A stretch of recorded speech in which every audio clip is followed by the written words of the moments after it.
ദൈവത്തിൻ്റെ സ്വന്തം നാടെന്ന് നമ്മൾ കേരളത്തെ വിളിക്കുന്നു. സുന്ദരം തന്നെയാണ്, ഒരു സംശയമില്ല. പക്ഷെ അതിസുന്ദരമായ ഈ നാടിൻ്റെ തിരുവോരങ്ങളിലൊക്കെ കൊമിഞ്ഞുകൂടുന്ന വൃത്തികെട്ട മാലിന്യ കൂമ്പാരങ്ങൾ, ഇതൊക്കെ കണ്ടിട്ട് കരയാത്തവൻ പോലും കരഞ്ഞു പോകും. അങ്ങനെ വൃത്തിഹീനതയ്ക്ക് പേരുകേട്ട കുപ്രസിദ്ധി ആർജിക്കുന്ന ഒരു നാടായിട്ട് നമ്മുടെ നാട് മാറുന്നുണ്ട്. അങ്ങനെ വൃത്തിഹീനമായ അന്തരീക്ഷം സൃഷ്ടിച്ചെടുക്കുന്ന കാര്യത്തിൽ മറ്റുള്ളവരെ വല്ലാതെ അമ്പരപ്പിക്കുന്ന ആളുകളായിട്ട് നമ്മൾ കേരളീയർ, ഇന്ത്യക്കാർ മാറുമ്പോൾ ലോകത്ത് ഏറ്റവും ക്ലീനസ്റ്റ്, ഏറ്റവും വൃത്തിയുള്ള രാഷ്ട്രമായിട്ട് പല പ്രാവശ്യം തിരഞ്ഞെടുക്കപ്പെട്ട ഡെൻമാർക്കിലേക്ക് നമുക്ക് സഞ്ചരിക്കാം. എനിക്ക് സ്വന്തം നാട് തന്നെയാണ് ഏറ്റവും പ്രിയപ്പെട്ട നാട്. പക്ഷേ സ്വന്തം നാട്ടിലെ ശരിയില്ലായ്മ തന്നെയാണല്ലോ മറ്റ് നാടുകളിലെ ശരികൾ തന്നെയാണ്. അവരിൽ നിന്നും ആർജിച്ചെടുക്കേണ്ട കാര്യങ്ങൾ നമ്മൾ ആർജിച്ചെടുക്കണം. ഡെൻമാർക്ക് നമുക്ക് നൽകുന്ന വൃത്തിയുടെ കുറേ പാഠങ്ങളുണ്ട്. Denmark diary.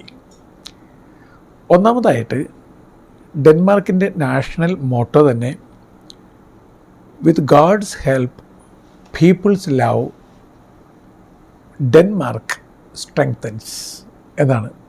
അതായത് ദൈവത്തിൻ്റെ സഹായം കൊണ്ട് മനുഷ്യരുടെ സ്നേഹം കൂടി ചേർന്ന് കഴിയുമ്പോൾ ഡെൻമാർക്ക് ശക്തമായി മാറുന്നു. നിങ്ങൾ ഡെൻമാർക്കിലേക്ക് പോയി കഴിഞ്ഞാൽ ചില സ്ലോഗൻസ് അവിടെ ഇവിടെ എഴുതി വച്ചിരിക്കുന്നത് കാണാം. Don't litre, it makes the world A bitter place. ശരിയല്ലേ? നിങ്ങൾ വലിച്ചെറിഞ്ഞ് കളയാതിരിക്കുക. കാരണം അങ്ങനെ ചെയ്തു കഴിഞ്ഞാൽ ലോകം കുറച്ചുകൂടി ബിറ്റർ ഒരു പ്ലേസായി മാറും. ശരിയല്ലേ? Green earth is A clean earth. ശരിയല്ലേ? പച്ചപ്പുള്ള ലോകം ദൈവം നമുക്ക് തന്നതാണ്. ആ പച്ചപ്പിനെ ഒരു വേസ്റ്റ് ലാൻഡാക്കി മാറ്റുന്നത് നമ്മളവിടെ കൊണ്ടുവന്ന് മാലിന്യങ്ങൾ നിറച്ച് കഴിയുമ്പോഴാണ്. അപ്പോൾ ഡെൻമാർക്കിലെ ആളുകൾ ഇത്ര ക്ലീനായിട്ട് ജീവിക്കാനുള്ള കാരണങ്ങൾ എന്തൊക്കെയാണ്? അവരുടെ കുറേ ശീലങ്ങളാണ്. ഒന്നാമതായിട്ട് അവർ ഈ മാലിന്യ നിർമ്മാർജ്ജനം എന്നുള്ളത് ജീവിതത്തിൻ്റെ ഒഴിച്ചുകൂടാൻ പറ്റാത്തൊരു കാര്യമായിട്ട് കാണുകയാണ്. സ്വന്തം വീട് മാത്രമല്ല, നാട് അതുപോലെ തന്നെ വൃത്തി ഉള്ളതായിട്ട് മാറ്റണം. അതിനെ അവർ വിളിക്കുക റെൻ ഖെർലിഗേത്ത് എന്നാണ്. അതായത് ആ പ്രോജക്റ്റിൻ്റെ പേര് അവരിട്ടിരിക്കുന്നത് പ്യുവർ ലവ്, റെൻ ഖെർലിഗേത്ത്, ഡാനിഷ് ഭാഷയിലെ. അപ്പോൾ ഈ പ്യുവർ ലവ്, ആ സ്നേഹത്തോടു കൂടിയാണ് അവർ ഈ ചവറ് വാരൽ പ്രക്രിയയിൽ ഏർപ്പെട്ടിരിക്കുക. നമ്മളൊന്ന് പോസ് ചെയ്യണം, എന്നിട്ട് സ്വയം ചിന്തിക്കണം, ഈ നമ്മുടെ നാട് വൃത്തിയാക്കി സൂക്ഷിക്കുക എന്നത് ഏത് സ്നേഹത്തോടെയാണ് നമ്മൾ ഉൾക്കൊണ്ടിട്ടുള്ളത്? അങ്ങനെയാണെങ്കിൽ നമ്മുടെ വീട്ടിലുള്ള ചവറ് മുഴുവൻ പുറത്തുകൊണ്ടേ നമ്മൾ തള്ളിക്കളയായിരുന്നോ?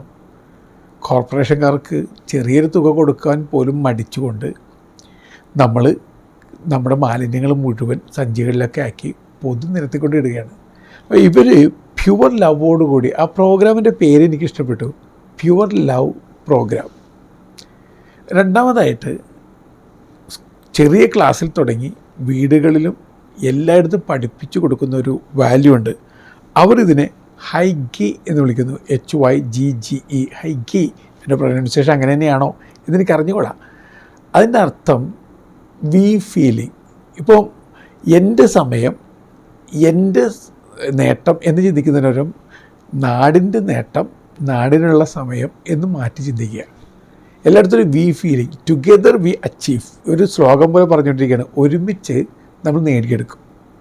അപ്പോൾ നാട് നന്നാക്കേണ്ടത് നാട്ടുകാരുടെ എല്ലാവരുടെയും ഒരു ആഗ്രഹമായിട്ട് മാറുന്നു, നിയോഗമായിട്ട് മാറുന്നു. ഈ ഡെൻമാർക്കിലെ കൾച്ചറിൽ എവിടെ ചെന്നാലും ഈ വി ഫീലിംഗ് ടൂറിസ്റ്റുകൾക്ക് കണ്ടു കിട്ടാറുണ്ട്. അവരെല്ലായിടത്തും അനുഭവിക്കാറുണ്ടെന്ന് പലരും സാക്ഷ്യപ്പെടുത്താറുണ്ട്. കാരണം ഇവർ we are one in the spirit എന്ന് പാട്ട് പാടുന്നവരാണിവർ. ഞങ്ങൾ എപ്പോഴും ഒറ്റക്കെട്ടാണ്. അപ്പോൾ ക്ലീനിങ് ഒറ്റക്കെട്ടായിട്ട് നടത്തുന്നു. ഇനി ഈ ക്ലീനിങ് ഒറ്റക്കെട്ടായി നടത്തുന്നു എന്ന് പറയുമ്പോൾ അവരുടെ വീട്ടിൽ തന്നെ ഇത് ആരംഭിക്കുന്നുണ്ട്. ഡാനിഷ് ചിൽഡ്രനെ ആദ്യം പഠിപ്പിക്കുക, വീട്ടിൽ ഒറ്റക്കാരും ജോലി ചെയ്യുന്നില്ല, എല്ലാവരോടും കൂടിച്ചേർന്നാണ് ജോലി ചെയ്യുക. കുക്കിംഗ്, ക്ലീനിങ്, ഇങ്ങനെയുള്ള എല്ലാ കാര്യങ്ങളിലും മാതാപിതാക്കളോടൊപ്പം കുട്ടികളും ചേരണം. സ്കൂളുകളിലും അതവിടെ തുടരുന്നുണ്ട്. സ്കൂളിൽ ആരും ഒറ്റപ്പെട്ട തുരുത്തല്ല. സ്കൂൾ വൃത്തിയാക്കിയിടണം. സ്കൂള് ഏറ്റവും സുന്ദരമായൊരിടമായിട്ട് മാറണം. അതിന് എല്ലാവരും സഹകരിക്കണം. ഇങ്ങനെ കുട്ടികളെ പഠിപ്പിച്ചെടുക്കുന്നുണ്ട്. ഇങ്ങനെ പഠിപ്പിച്ചെടുക്കുന്നത് കൊണ്ട് തന്നെ ഈ പറയുന്ന ഒരു ഫീലിംഗ്, കമ്മ്യൂണിറ്റി ഫീലിംഗ് എല്ലായിടത്തും അവർ പ്രചരിപ്പിക്കുന്നുണ്ട്. നമുക്ക് കുറവ് അത് തന്നെയാണ്. മൂന്നാമതായിട്ട്, ഇവരുടെ ലോകത്ത് ഏറ്റവും ക്ലീനസ്റ്റ് വാട്ടർ കിട്ടുന്ന ഇടമാണ് ഡെൻമാർക്ക്. 2600-ലേറെ പബ്ലിക് ടാപ്പുകളുണ്ട്. ഏറ്റവും വലിയ പ്രത്യേകത, ഇവരുടെ റെസ്റ്റോറൻറ്റുകളിലും പോലും പബ്ലിക് ടാപ്പിലെ വെള്ളമാണ് ആളുകൾ കുടിക്കാൻ ഉപയോഗിക്കുന്നത്. നമുക്ക് ചിന്തിക്കാൻ പറ്റും, പണ്ടൊക്കെ നമ്മൾ പബ്ലിക് ടാപ്പുകളിൽ നിന്ന് വെള്ളം എടുത്ത് കുടിച്ചിരുന്നു. ഇവർക്ക് പേടിയാണ്. ഇത് വലിയ റെസ്റ്റോറൻറ്റുകൾ പോലും പബ്ലിക് ടാപ്പിലെ വെള്ളമാണ് ഉപയോഗിക്കുക. കാരണം വെള്ളം ഏറ്റവും ക്ലീനായിട്ട് കാത്തുസൂക്ഷിക്കാൻ അവർ പഠിച്ചിട്ടുണ്ട്. 1960-കളിൽ ഏതോ ഒരു പുഴയിൽ ഏതാനും മത്സ്യങ്ങൾ ചത്തുപൊന്തി. അന്ന് അവർ അതൊരു ഡെഡ്ലി അലാമായിട്ടാണ് കണ്ടത്. അപ്പോൾ മുതൽ മലിനമാക്കാതെ വെള്ളം സൂക്ഷിക്കുക എന്നൊരു മുദ്രാവാക്യം അവർ സ്വീകരിച്ചു. ഈ പുഴയുടെ ഓരത്തുള്ള ഫാക്ടറികൾക്കൊക്കെ അതികർക്കശമുള്ള നിയമങ്ങളാണ് പാലിക്കേണ്ടത്. അവരുടെ ഫാക്ടറിയിൽ നിന്നും വിഷവാതകമോ വിഷദ്രാവകങ്ങളോ ഒരിക്കൽ പോലും പുറത്തേക്ക് വരാതിരിക്കത്തക്ക വിധത്തിലാണ് കോൺട്രാക്റ്റുകൾ നിർമ്മിക്കപ്പെടുക. ആ കോൺട്രാക്റ്റുകൾ വയലേറ്റ് ചെയ്യപ്പെട്ടാൽ പിന്നെ ആ ഫാക്ടറികൾക്ക് അവിടെ നിലനിൽക്കാൻ സാധിക്കില്ല. അപ്പോൾ വലിയ കോമ്പറ്റീഷൻ നടക്കുന്നൊരു വേൾഡിൽ എക്സിസ്റ്റൻസ് തന്നെ പ്രശ്നമായി മാറുമ്പോൾ നിയമങ്ങൾ അക്ഷരാർത്ഥത്തിൽ പാലിക്കാൻ ഇവർ മുന്നോട്ട് വരും. മാത്രമല്ല, ഈ നിയമങ്ങൾ പാലിക്കാനായിട്ട് ട്രെയിനിങ് കൊടുക്കുകയും ചെയ്യും. ഓരോ ഫാക്ടറിയിലും എൻവയറമെൻ്റൽ ഫ്രണ്ട്ലി ആയിട്ടുള്ള പോളിസികളുണ്ട്. ആ പോളിസി പാലിക്കാൻ വേണ്ടി സ്റ്റാഫ് അംഗങ്ങൾക്ക് കൃത്യമായിട്ടുള്ള ട്രെയിനിങ് കൊടുക്കുന്നുണ്ട്. ലോകത്ത് ആദ്യമായിട്ട് എൻവയറമെൻ്റൽ മിനിസ്ട്രി ആരംഭിച്ചത് ഡെൻമാർക്കിലാണ്. അപ്പോൾ എൻവയറമെൻറ്റ് നിസ്സാര കാര്യമായിട്ട് അവർ കാണുന്നില്ല. ഇനി സോളാർ സിസ്റ്റം പോലുള്ള സിസ്റ്റങ്ങളൊക്കെയാണ് അവർ പരമാവധി ഉപയോഗിക്കുന്നത്. അതായത് പറ്റാവുന്നത്രയും നാച്ചുറലായിട്ട് ജീവിക്കാൻ ശ്രമിക്കാം. അടുത്ത ഒരു പ്രധാനപ്പെട്ട കാര്യം, അവരുടെ റെഡ്യൂസ് റീയൂസ് എന്ന ഒരു സിസ്റ്റം അവർ കൊണ്ടുവന്നിട്ടുണ്ട്. അതായത് നമ്മളുടെ യൂസ് കുറയ്ക്കുക. ഗാന്ധി പറഞ്ഞതുപോലെ നമ്മുടെ ആവശ്യത്തിനുള്ള കാര്യങ്ങളൊക്കെ പ്രകൃതിയിലുണ്ട്, പക്ഷേ നമ്മുടെ അത്യാർത്ഥിക്കുള്ള കാര്യങ്ങളൊന്നും പ്രകൃതിയിലില്ല. അവർ റെഡ്യൂസ് ചെയ്യുക.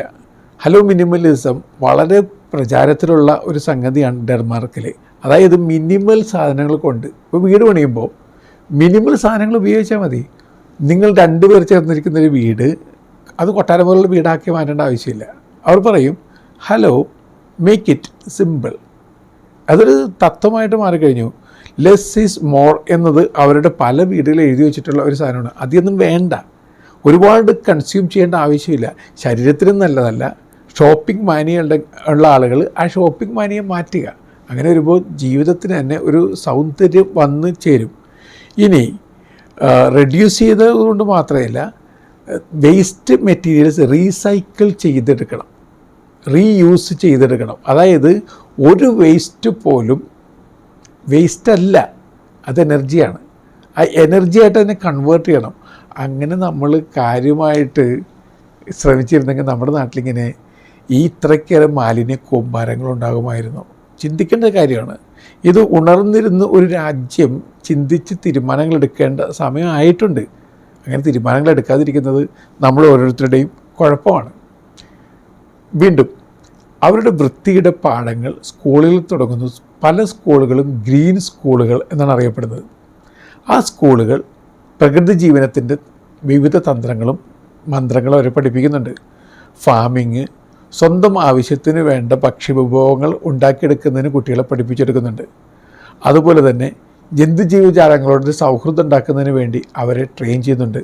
അപ്പോൾ പല സ്കൂളുകളും ഇപ്പോൾ ഡെൻമാർക്കിൽ ഇൻ്റർനാഷണൽ സ്റ്റാൻഡേർഡ് അനുസരിച്ച് ഹൈ ആണെങ്കിലും അവ പ്രകൃതിയോട് ഒത്തിണങ്ങി ജീവിക്കുന്ന വിധത്തിൽ ചിട്ടപ്പെടുത്തിയിട്ടുള്ളവയാണ്. ഈ ഗ്രീൻ സ്കൂൾ സിസ്റ്റം എന്നുള്ളത് നമ്മളെല്ലാവരും ഹൃദയപൂർവ്വം സ്വീകരിക്കേണ്ട ഒരു സിസ്റ്റം കൂടിയാണ്. അടുത്ത ഒരു പ്രധാനപ്പെട്ട സംഗതി, അവിടെ കാറുകളുടെയും ചീറിപ്പാഞ്ഞു പോകുന്ന വാഹനങ്ങളുടെ എണ്ണം വളരെ കുറച്ചുകൊണ്ടിരിക്കുകയാണ് ഗവൺമെൻറ്. ഒരു 40 കിലോമീറ്റർ ദൂരത്തിലൊക്കെ വരെ ആളുകൾ സൈക്കിൾ ഉപയോഗിക്കുകയാണ്. ഈ ബൈസിക്കിൾ സംസ്കാരം ഗവൺമെൻറ് നന്നായിട്ട് പ്രോത്സാഹിപ്പിക്കുന്നുണ്ട്, ആളുകൾ അങ്ങേയറ്റം ഹൃദയപൂർവ്വം സ്വീകരിക്കുന്നുണ്ട്. ഒരു 10 ഡാനിഷ് പൗരന്മാരെടുത്തു കഴിഞ്ഞാൽ 9 പേർക്കും സൈക്കിൾ സ്വന്തമായിട്ടുണ്ട്, 4 പേർക്കേ കാറുള്ളൂ. അതുകൊണ്ട് തന്നെ ഈ കാറ് സംസ്കാരം മാറ്റിയിട്ട് സൈക്കിൾ സംസ്കാരം, ഈ വലിയ വലിയ കമ്പനികൾ വർക്ക് ചെയ്യാൻ പോകുന്നവർ പോലും സൈക്കിളിനാണ് സഞ്ചരിക്കുക.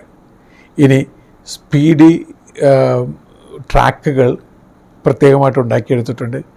ഈ സൈക്കിളുകൾ ഫ്രീ ആയി നൽകുന്ന ഗവൺമെൻറ് പ്രോജക്റ്റുകളുണ്ട്. ഇനി നമ്മൾ കമ്പനിയിൽ എത്തിച്ചേർന്ന് കഴിഞ്ഞാൽ ഡ്രസ് ചേഞ്ച് ചെയ്യാനുള്ള റൂമുകൾ പ്രത്യേകമായിട്ട് ഒരുക്കിയിട്ടുണ്ട്. പിന്നെ ഡെൻമാർക്ക് സൈക്ലിസ്റ്റ് ഫെഡറേഷൻ എന്ന് പറഞ്ഞ ഒരു ഫെഡറേഷൻ തന്നെ ഉണ്ടാക്കിയിട്ടുണ്ട്. മൊത്തത്തിൽ സൈക്കിൾ സംസ്കാരത്തെ അവർ അങ്ങേയറ്റം വിലമതിക്കുന്നു. നമുക്കും ചിന്തിക്കാവുന്നത് മാത്രമല്ല, ഹൃദയപൂർവ്വം ജീവിതത്തോട് ചേർക്കാവുന്ന ഒരു സംസ്കാരമല്ലേ ഈ ബൈസിക്കിൾ കൾച്ചർ എന്നുള്ളത്. വളരെ വൃത്തിയുള്ള രാഷ്ട്രമാക്കി ഡെൻമാർക്കിനെ കാത്തുസൂക്ഷിക്കുന്നതിന് മറ്റൊരു കാരണം കൂടിയുണ്ട്. ഇവരെല്ലാവരും ഹൃദയപൂർവ്വം സ്വീകരിച്ച ഒരു പൊതു തത്വമുണ്ട്, ജെൻറ്റൽ ലോവൻ എന്നവർ അതിനെ വിളിക്കും. അതിൻ്റെ അർത്ഥം no one is better than the other. അപ്പോൾ എല്ലാവരും തുല്യർ. നമ്മൾ കേരളത്തെക്കുറിച്ച് പാടുന്ന പണ്ടത്തെ പാട്ടിന് സമത്വ സുന്ദര കോമള നാട് എന്നൊക്കെ വിളിക്കുമായിരുന്നു. ഇപ്പോൾ ഈ സമത്വ സുന്ദര കോമള അവസ്ഥകളൊന്നും കേരളത്തിലുള്ളതായിട്ട് തോന്നുന്നില്ല. പക്ഷേ ഇതുപോലുള്ള രാജ്യങ്ങൾ ആ അവസ്ഥ കാത്തുസൂക്ഷിക്കുന്നുണ്ട്. അതായത് ആരെങ്കിലും വളരെ പ്രത്യേകതയുള്ളവരായിട്ട് നമ്മൾ കാണുമ്പോൾ പിന്നെ അവരുടെ പ്രിവിലേജസ് വളരെ കൂടും, അവരുടെ അവകാശങ്ങൾ വളരെ കൂടും, അവരുടെ ഡ്യൂട്ടികൾ വളരെ കുറയും. നമ്മുടെ നാട്ടിൽ അതാണ് സംഭവിക്കുന്നത്. എല്ലാവരും തുല്യരാണ്, no one is better than the other എന്ന ചിന്ത വരുമ്പോൾ ആർക്കെങ്കിലും വേണ്ടി പ്രത്യേക ആനുകൂല്യങ്ങളില്ല. പ്രത്യേക ആനുകൂല്യങ്ങളും പ്രത്യേക പരിചരണങ്ങളും പ്രത്യേക പദ്ധതികളും വരുമ്പോൾ അവർക്ക് വേണ്ടി കാര്യങ്ങളെല്ലാം ചെയ്തു കഴിയുമ്പോൾ മറ്റ് ചില ആളുകൾ തീർത്തും അവഗണിക്കപ്പെടും. അപ്പോൾ ഈ all are equal some are more equal എന്നൊരവസ്ഥയിൽ മൊത്തം കാറ്റസ്ട്രോഫിക്കായി മാറുന്നുണ്ട്, എല്ലാം കേവട്ടിക്കായി മാറും. അപ്പോൾ ഇതിൻ്റെ ഇടയിൽ ഒരു രാജ്യത്തിൻ്റെ ഭംഗി, വൃത്തി, അതിൻ്റെ ഓർഡർലിനെസ് എല്ലാം നഷ്ടപ്പെട്ടു പോകും. സമത്വസുന്ദര അവസ്ഥ ഉള്ളപ്പോൾ എല്ലാത്തിനും ക്രമമുണ്ട്, ആർക്കും വേണ്ടി പ്രത്യേകിച്ചൊന്നും മാറ്റുന്നില്ല. അപ്പോൾ നാച്ചുറലായിട്ടുള്ളൊരു ക്രമമുണ്ട്, നാച്ചുറലായിട്ടൊരു സൗന്ദര്യമുണ്ട്, നാച്ചുറലായിട്ടുള്ള ആഴങ്ങളുണ്ട്, നാച്ചുറലായിട്ടുള്ള വൃത്തിയുണ്ട്. അപ്പോൾ ഇതും പ്രധാനപ്പെട്ട കാര്യമാണ്. എൻ്റെ പ്രിയപ്പെട്ടവരെ, നമ്മുടെ നാടൊക്കെ അനുഗ്രഹിക്കപ്പെട്ട നാടാണ്. എന്തൊരു സൗന്ദര്യം നിറഞ്ഞ് കവിയുന്ന നാടാണ്. എല്ലാ തരത്തിലും ഒരു തുലനാവസ്ഥയുള്ള നാടാണ്. എന്നിട്ട് ഈ നാടിനെ മോശമാക്കി കളയുന്ന നമ്മളെയൊക്കെ സത്യത്തിൽ തല്ലിക്കൊല്ലണം. എന്നിട്ട് മറ്റാരെങ്കിലും കൊണ്ട് ഇവിടെ ഒന്ന് പാർപ്പിക്കേണ്ടി വരും. അപ്പോൾ ഡാനിഷ് ഡയറിയിലൂടെ, ഡെൻമാർക്ക് ഡയറിയിലൂടെ കടന്നു പോയിട്ട് അവരുടെ ചില നല്ല കാര്യങ്ങൾ നമുക്ക് സ്വീകരിക്കാം. നമ്മുടെ നാടിനെ ക്ലീനസ്റ്റ്, മോസ്റ്റ് ബ്യൂട്ടിഫുൾ, സാരെ ജഹാം സെ അച്ഛ എന്ന അവസ്ഥയിലേക്ക് സൂക്ഷിക്കാൻ നമുക്ക് ശ്രമിക്കാം. നല്ല യാത്ര നേരുന്നു.